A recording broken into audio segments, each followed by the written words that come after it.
Hey guys, क्या हालचाल आप सबके। माय नेम इज जीवित सिंह, एक बार फिर से आपके सामने हाजिर हूँ। और आज का जो टॉपिक है ये है कि ज़िंदगी में कुछ ऐसी समस्याएं होती हैं जो अमूमन हमें बहुत लेट पता लगती हैं। उनमें से एक समस्या जो स्टूडेंट लाइफ के अंदर है वो भी आपको शायद बहुत समय के बाद पता लगेगी, यकीनन एग्ज़ाम के 2-3 हफ्ते पहले पता लगेगी कि आपका जो मॉक्स का देने का तरीका है वो सही है या नहीं है। आप जो मॉक टेस्ट दे रहे हैं उसके अंदर आपके नंबर ही नहीं बढ़ रहे होंगे। आप देखें कि एक स्टैग्नेशन वाली स्टेज आ जाएगी, आप उससे आगे बढ़ ही नहीं पा रहे होंगे। जो बच्चे अभी मेंस की तैयारी कर रहे होंगे उन्हें ये चीज़ ज़्यादा फील हो रही होगी। और आज के सेशन में ये भी देखेंगे कि एक तो इस समस्या से कैसे जूझें, दूसरा ये देखेंगे कि कौन से मॉक टेस्ट हमें अटेम्प्ट करने चाहिए, क्योंकि मार्केट में इतने सारे प्लेयर हैं, अलग अलग तरीके के हैं, तो हमें बेस्ट जो होता है ना उनमें से वो चूज करना पड़ेगा। और दूसरी बात यह है कि क्या सिर्फ एक ही कंपनी के मॉक टेस्ट लेने से काम चल जाएगा, और बहुत सारी चीजें हैं कि वेटेज किस सेक्शन की कितनी है और किस सेक्शन को कितना टाइम देना है मॉक टेस्ट के अंदर, कौन सी ऐसी टेक्निक है जिससे हम ज्यादा बेटर कर सकते हैं परफॉर्म मॉक टेस्ट के अंदर, क्या ऐसे तरीके हैं जो बाकी लोगों को पता होते हैं और आपको नहीं पता है और उस वजह से वो थोड़ा सा एज ले जाते हैं मॉक टेस्ट के अंदर। बहुत सारी ऐसी चीजें हैं और यही चीजें धीरे धीरे एक्यूमुलेट होकर एग्जाम के अंदर एक बड़ा पर्वत का रूप लेती हैं और उसका फिर एक आउटकम भी निकलता है। अब मैं सबसे पहले आपको देखिए बताता हूं कि ये हमारे पास अलग अलग कंपनीज हैं, इनमें से बेस्ट कौन सा है इस पे हम बाद में बात करते हैं। सबसे पहली बात मैं ये करना चाहूंगा कि जब भी आप देखिए कि मॉक टेस्ट आप अटेम्प्ट करते हैं, आपके पास 4 सेक्शन है, 4 लाइफलाइन है सामने, और इन 4 लाइफलाइंस में से आपके पास ये चूज करना सबसे पहले तो मुश्किल हो जाता है कि भैया अटेम्प्ट कौन सा करें, पहले कौन से सेक्शन को पहले अटेम्प्ट करना चाहिए। सबकी इक्वल वेटेज है। मैं अपने हिसाब से बता रहा हूं आपको कि मैं हमेशा कौन से सीक्वेंस को फॉलो करता था और वो हमेशा मेरे को लगता है कि मेरे हिसाब से वही सीक्वेंस मेरे को सूट करता था सबसे ज्यादा। आपको हो सकता है कि कोई और सीक्वेंस सूट कर जाए। सबसे पहले मैं जीएस को उठाता था, 4 से 5 मिनट लेती है, लेकिन डिपेंड करता है अगर आपने बहुत अच्छी जीएस पढ़ रखी है तो ये 10 मिनट भी ले सकती है। आप सोचेंगे बहुत अच्छी पढ़ रखी है तो 10 मिनट कैसे ले लेगी, इसलिए ले लेगी कि वहां पे आप बड़ा कैलकुलेटिव हो जाएंगे रिस्क लेते वक्त भी। अदरवाइज तो आप 2 मिनट में भी कर सकते हैं जीएस, टिक टिक टिक टिक टिक खत्म। लेकिन जब आपने पढ़ रखी होती है कोई चीज तो आप थोड़ा सोचते हैं, विचार करते हैं कि इस समय पे ये चीज नहीं हो सकती है, हो सकता है ये बंदा इसकी कंटेम्प्रेरी नहीं है तो इसका आंसर ये होगा। आप सोच के लगाएंगे तो हो सकता है वो 10 मिनट भी खा जाए, that depends, again I am telling you.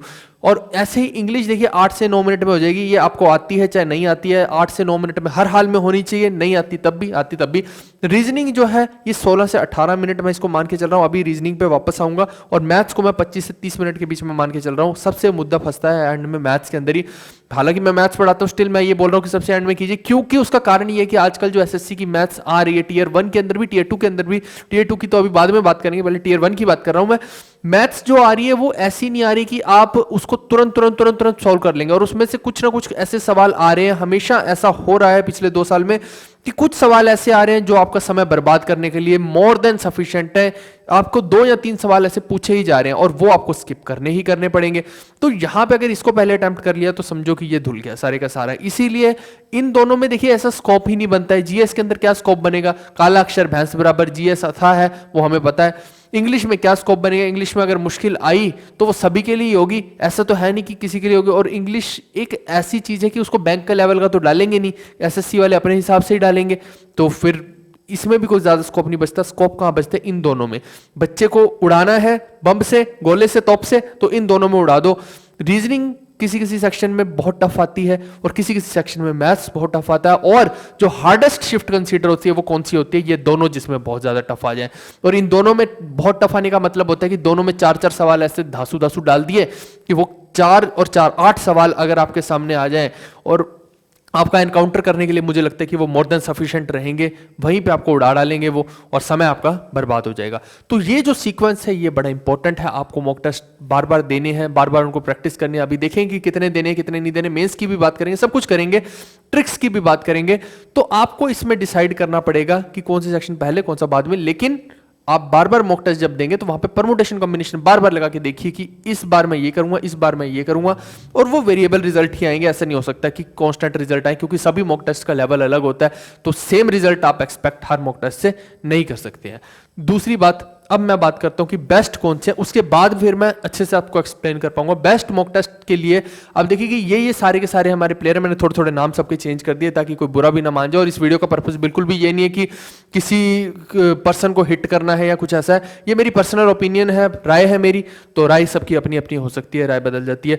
और ये देखिए कि मॉक टेस्ट को बेस्ट बोलना इज कि आज की डेट में कौन बेस्ट है। जरूरी नहीं है कि आज से 2 साल बाद भी वही बेस्ट रहे, क्योंकि हर इंसान निरंतर जो टाइम के साथ खुद को इंप्रूव करता जाता है, तो कोई पीछे है तो वो आगे आ सकता है, कोई आगे है तो वो पीछे जा सकता है, क्योंकि हो सकता है कि उसने समय के साथ अपनी रफ्तार को नहीं बढ़ाया, समय के साथ नहीं चला और पीछे रह गया। तो वही चीज है इनके अंदर आज की डेट में जो सबसे बेस्ट है। देखिए सबसे बेस्ट मैं आपको बता रहा हूं, ये जो है इसमें कोई शक नहीं है कि टेक्स्ट बुक जो है सबसे बेस्ट है। और बाकी के भी जब हम देखते हैं तो कुछ कुछ ऐसे हैं जिनको आप एक अच्छे जोन में डाल सकते हैं, जैसे ये हो गया, और भी हैं, ये हो गया। लेकिन डिपेंड करता है, अब देखिए कि बाकियों को मैं क्यों नहीं टिक कर रहा हूं और सबसे ज्यादा मैं इसी पे फोकस क्यों कर रहा हूं, ये भी ठीक है। तो ये डिपेंड करेगा, है ना, कि जैसे ये है टेक्स्ट बुक, तो ये आज से कुछ समय पहले क्या होता था, इसके अंदर बहुत सारे आसान सवाल आते थे, लोग बोलते थे अरे यार इसमें तो बहुत ही आसान सवाल पूछ रहा है। लेकिन आज की डेट में ऐसा सिनेरियो नहीं, इन्होंने खुद को धीरे धीरे इंप्रूव किया। तो ये क्या है कि ये एक ऐसा चीज है टेक्स्ट बुक वाला कि ये बेस हो गया कि इसको आपको लेना ही पड़ेगा और कोई आपके पास तरीका नहीं है कि आप अपनी परफॉर्मेंस को बहुत अच्छे से एनालाइज कर पाए। अब पैरामीटर्स भी मैं बताता हूं कि किस पैरामीटर्स के अकॉर्डिंग मैं आपको ये सारी की सारी चीजें बता रहा हूं कि क्यों ये बेस्ट है।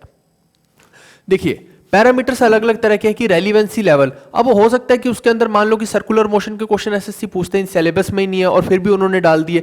वो मान लो कि कैट के सिलेबस का क्वेश्चन है और वो यहाँ पे डाल दिया, तो वो रेलिवेंसी नहीं रही, तो उसका कोई सेंस नहीं बैठता, फिर उसको हम एक सही मॉक टेस्ट कंसीडर नहीं करेंगे। ऐसी लेवल है, मान लो कि कैट जेट मैट जो है जिस लेवल का उनका दिल किया उसने वो डाल दिया।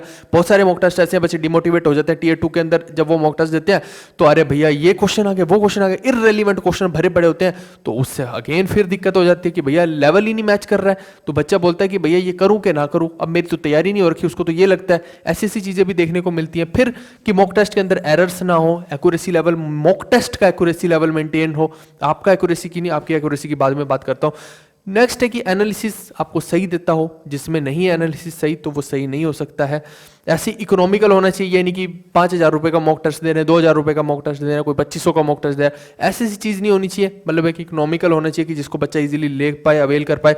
सर्वर इशू नहीं होनी चाहिए कि आप जब भी मॉक टेस्ट देने लगो, मान लो कि बीच में लाइट चली गई और आपका धरा का धरा रह गया आधा मॉक टेस्ट और बाद में फिर लाइट आती है, तो आप देखते हैं कि भैया वो तो स्टार्टिंग से स्टार्ट और आपका पूरा मॉक टेस्ट ही खराब हो गया, तो वो चीज़ गलत है। रैंक प्रिडिक्टर के बारे में देखिए कि जब भी हम देते हैं मॉक टेस्ट तो वहाँ पे रैंक प्रिडिक्टर का अगर आप सही से इस्तेमाल करेंगे तो सही है, अगर आप गलत तरीके से करेंगे तो गलत है।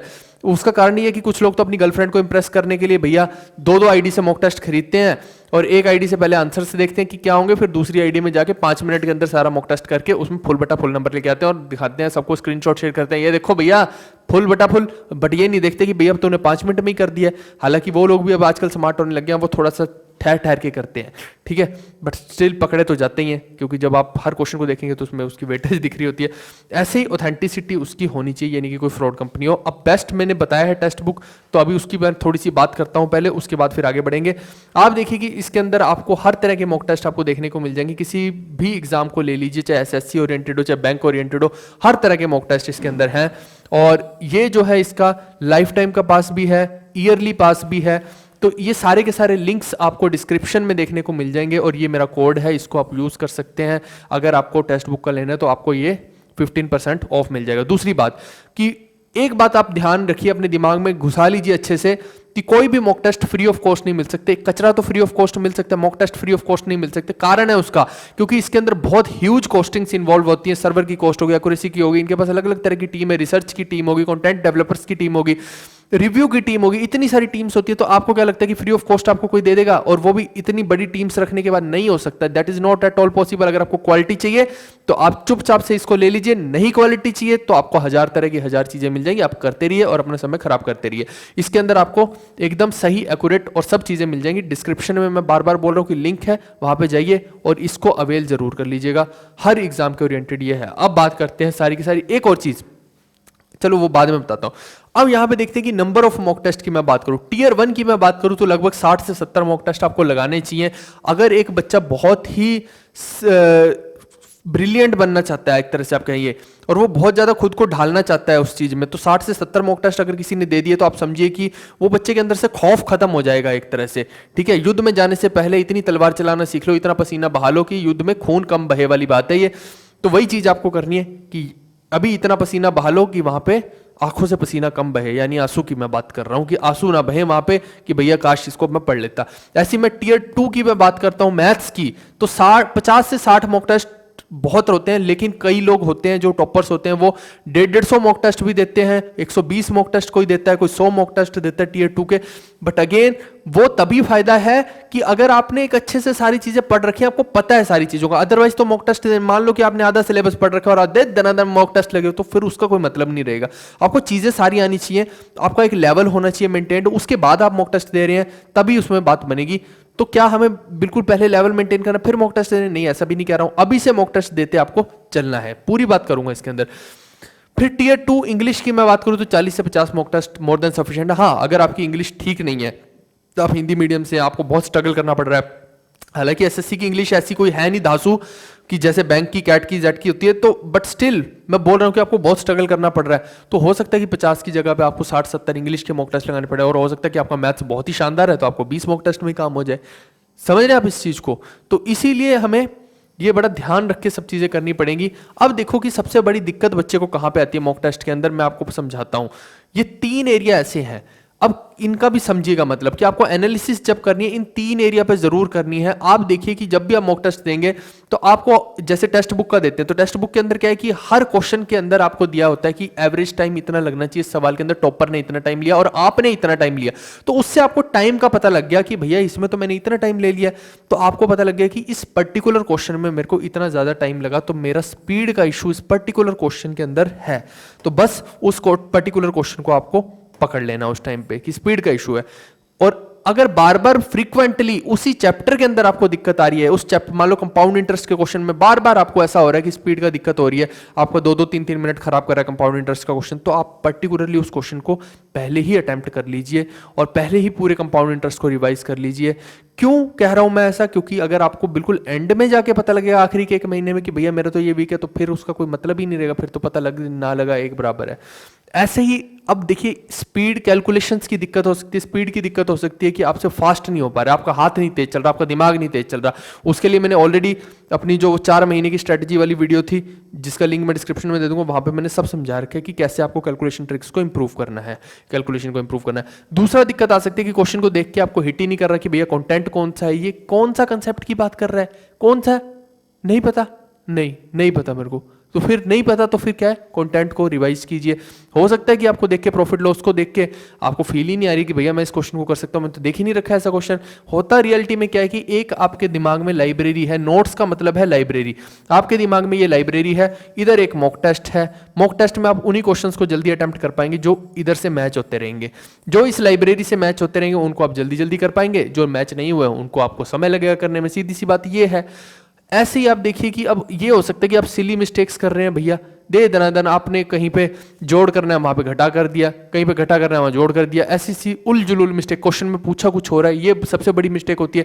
क्वेश्चन में मान लो पूछा है कि बताइए कि आधा खाना कितनी देर में ये लोग खाएंगे, और आप बता रहे हो कि भैया पूरा खाना कितनी देर में खाएंगे। समझ रहे हो कि ये पूरा काम कितनी देर में ए और बी करेंगे, आप ये निकाल रहे हो, जबकि उसने पूछा कि हाफ वर्क कितनी देर में करेंगे। ये देखो बात तो छोटी सी थी लेकिन उससे सारे का सारा सिली मिस्टेक हो गई। तो ये चीजें आपको इंप्रूव करनी है इनके अंदर। ये 3 एरियाज पे आपको इसलिए फोकस करना है क्योंकि तभी आपके नंबर बढ़ पाएंगे। एक स्टेज ऐसी आएगी जब हो सकता है कि आप 120 पे लटक जाएं, हो सकता है आप 140 पे लटक जाएं, हो सकता है कि आप 170 पे लटक जाएं, कोई भी हो सकते हैं रेंज, और उससे ऊपर बढ़ ही नहीं रहे आपके नंबर, आप लगे हुए बढ़ ही नहीं रहे, नहीं बढ़ रहे, तो तब आपको ये चीज काम आएगी। और ये अभी से आपको लेके चलना है, हर वीक आपको 1 या 2 मॉक टेस्ट देने ही देने हैं। और दूसरी बात ये है कि स्पीड को इंप्रूव करना है तो आपको एसटी देने हैं, स्पीड टेस्ट देने हैं। अब चारों सेक्शन देखिए कि जीएस, इंग्लिश, मैथ्स, रीजनिंग। आपका हो सकता है कि मैथ्स में बहुत ही तेज है आप, लेकिन रीजनिंग में बहुत स्लो है, ऐसा हो सकता है। तो रीजनिंग में आपको क्या करना है कि स्पीड टेस्ट देने बार बार, जैसे टेक्स्ट बुक है तो उसके अंदर स्पीड टेस्ट भी अवेलेबल है, तो आप रीजनिंग के बार स्पीड टेस्ट देंगे। और स्पीड टेस्ट में होता है क्या है कि वो 20 मिनट का समय देते हैं जैसे, तो आपको 20 मिनट के हिसाब से नहीं करना कभी भी स्पीड टेस्ट को, आपको कोशिश करना है कि आप 15 मिनट में ही उड़ा दें उसको। अगर आप 15 मिनट के लेवल पे ले आएंगे तो इसका मतलब है कि आपकी स्पीड ऑटोमेटिकली बहुत ज्यादा इंप्रूव कर रही है। आपको कोशिश उसी चीज पे करनी है जिससे कि आपकी इंप्रूवमेंट हो, बेटरमेंट हो। अब अगर आप एक जगह पे भैया होल है, तो होल को अगर आपको फिल करना है तो पहले थोड़ी मिट्टी डाली, फिर थोड़ी डाली, फिर थोड़ी डाली।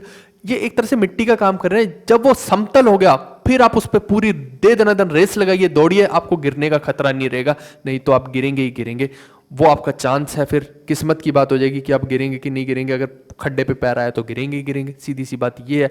तो इसीलिए ये सारी की सारी चीज़ों पे आप वर्क करेंगे तो आप डेफिनेटली मॉक टेस्ट के अंदर बहुत अच्छा इंप्रूव कर सकते हैं, और ये अभी करना पड़ेगा आपको।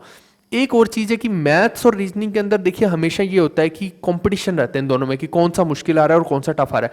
अगर आपको रीजनिंग में हो सकता है कि आपने शुरू में 16-17 मिनट दिए, लेकिन आपको ये मत समझिए कि रीजनिंग हो ही जाएगी 16-17 मिनट में, क्योंकि पेपर को 1 या 2 गो में जाना ही पड़ता है। तो ऐसे ही अगर मैथ्स में मान लो आपने 25 मिनट में खत्म कर लिया, मैथ्स आपका उतना ज़्यादा टफ नहीं था, तो वो 5-6 मिनट जो बच रहे हैं उसमें रीजनिंग में 2 जो क्वेश्चन आपके छूट गए उनको कीजिए। यहीं पे थोड़ा सा सामंजस्य को आपको बिठाना है, ठीक है भाई।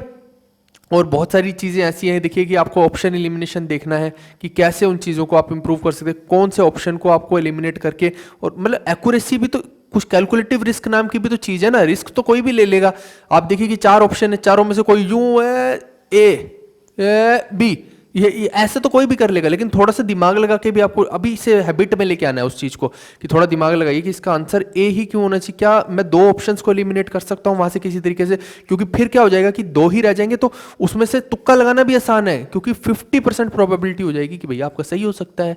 तो बट उसके लिए भी आपको वो फास्ट करनी पड़ेगी चीज़। ऐसा नहीं हो सकता कि आप एक क्वेश्चन में 2-3 मिनट लगा दिए यही सोचने में कि क्या इसका शॉर्टकट, वो कोई सेंस नहीं बैठती है। नेक्स्ट है कि आपको स्किपिंग की टेक्निक आनी चाहिए। अगर आप स्किप नहीं कर पा रहे हैं क्वेश्चन के अंदर, कि आपको यही नहीं समझ आ रहा कि भैया ये क्वेश्चन अजीबोगरीब है, मेरी लाइब्रेरी में ये क्वेश्चन नहीं था, तो मैं इसको पहले क्यों अटेम्प्ट करूं। मैं उन क्वेश्चंस को पहले करूंगा जो क्वेश्चन मेरी लाइब्रेरी के अकॉर्डिंग मीट कर रहे हैं, मैं उनको पहले अटेम्प्ट कर लूंगा, ठीक है। जो क्वेश्चन मेरी लाइब्रेरी में पहले से नहीं है, मेरे नोट्स में पहले से नहीं है, मैं उनको बाद में कर लूंगा, बाद में देख लूंगा, नंबर तो इक्वल ही है सबके, ठीक है। तो ये एक जो स्किपिंग की टेक्निक है ये अभी से सीखनी पड़ेगी। ये अगर कोई बाद में आपको जाके बताए कि नहीं है भैया तो स्किपिंग कर स्किपिंग, ऐसे कैसे हो जाएगी स्किपिंग, एकदम से थोड़ी आ जाएगी। स्किपिंग भी एक टेक्निक है, अभी से लेके चलनी पड़ेगी कि भैया कौन से क्वेश्चन को छोड़ना, कौन से को करना है, ओके। और ये सब चीजें बिल्कुल खत्म हो जाएंगी, इनका कोई रेलिवेंस नहीं रहेगा अगर आप मल्टीपल टाइम्स अपनी नोट्स की रिवीजन नहीं करेंगे। ये जो आपके नोट्स हैं इनको आपको बार बार रिवीजन मोड में डालना पड़ेगा, क्योंकि एक बार नहीं होता है, एक बार से कुछ नहीं होता है, मैं आपको बता रहा हूं, 2 बार से भी कुछ नहीं होता है। आपको हो सकता है 4 बार रिवीजन करनी पड़ जाए इन नोट्स की, हो सकता है 5 बार रिवीजन करनी पड़ जाए। सब मैंने पढ़ा रखा है, तो अब आपके हाथ में, आप बिना इस चीज के सोचे कि मॉक टेस्ट में आपके नंबर इंप्रूव हो जाएंगे, ये भी पॉसिबल नहीं है। आज की डेट में आप देखिए कि जब मेंस आने वाला है तो बच्चे मेरे से बार बार क्या पूछते हैं, बच्चे पूछते हैं कि सर ये बताइए कि मेरे नंबर कहाँ बढ़ रहे हैं। मैं कैसे बता सकता हूँ कि कहाँ पे बढ़ेंगे तुम्हारे नंबर। बोलता है कि मेरे तो 170 पे स्टैग्नेट हो गया। कैसे बताऊँ कि आप कैसे उस 30 नंबर को इंप्रूव कीजिए। फिर मैं उन बच्चों से डेटा लेता हूँ, मैं पूछता हूँ कि क्या तुम पूरे 2 घंटे में पूरा मेंस का पेपर अटेम्प्ट कर पा रहे हो मैथ्स का। तो वो बोलते हैं कि नहीं, हम 80 ही क्वेश्चन कर पा रहे हैं अटेम्प्ट। तो मैं पूछता हूँ कि 80 में से कितने ठीक हो जाते हैं तुम्हारे। तो वो बोलता है, कोई बच्चा बोलता है 78 हो जाते हैं मान लो। तो भैया तो 78 अगर 80 में से हो रहे हैं तो तुम परसेंटेज कैसे निकालोगे कि तुम्हारा कितना परसेंटेज है। 78 हो रहे हैं आपके सही 80 में से इंटू में 100। तो आप समझ रहे हैं कितनी अच्छी परसेंटेज आ रही है ये। तो आप फिर उस केस में क्या है कि आपकी स्पीड की दिक्कत है, क्योंकि आप 20 क्वेश्चन तो अटेम्प्ट ही नहीं कर पा रहे हैं। आपको देखना है कि आप क्या चीज नहीं कर पा रहे हैं उसके अंदर। अब ये तो मैं उससे पूछ के उससे 10 चीजें पूछूंगा, तब जाके बताऊंगा कि तुम यहां पे इंप्रूव करो। अब बट मैं आपको अभी से पूरी टेक्निक ही बता दिए कि कैसे करना है। ये एनालिसिस इतना आसान काम नहीं है, मुश्किल काम है, लेकिन करना आपको ही पड़ेगा। आपकी जगह पे पेपर भी कोई और नहीं देने जा सकता और एनालिसिस भी कोई और नहीं कर सकता। आपसे ज़्यादा आपको कोई नहीं समझता है, ठीक है भाई। आई होप कि आपको ये मॉक टेस्ट के ऊपर जितनी भी मैंने डिटेल्स बताई हैं ये सारी समझ आई होंगी। और दूसरा बस वही बोलूँगा कि टेक्स्ट बुक का मैंने ऑलरेडी बता दिया कि ये कूपन कोड है आपका, डिस्क्रिप्शन में जाओ और ये वाला आप अवेल कर लीजिए। ये लाइफ टाइम के लिए भी मिलता है, 1 साल के लिए भी मिलता है, दैट डिपेंड्स कि आपको कौन सा लेना है। ओके भाई, तो आप लाइक शेयर सपोर्ट फुल रखिएगा। हम मिलते हैं नेक्स्ट वीडियो में, तब तक के लिए take care, good bye, see you, love you all.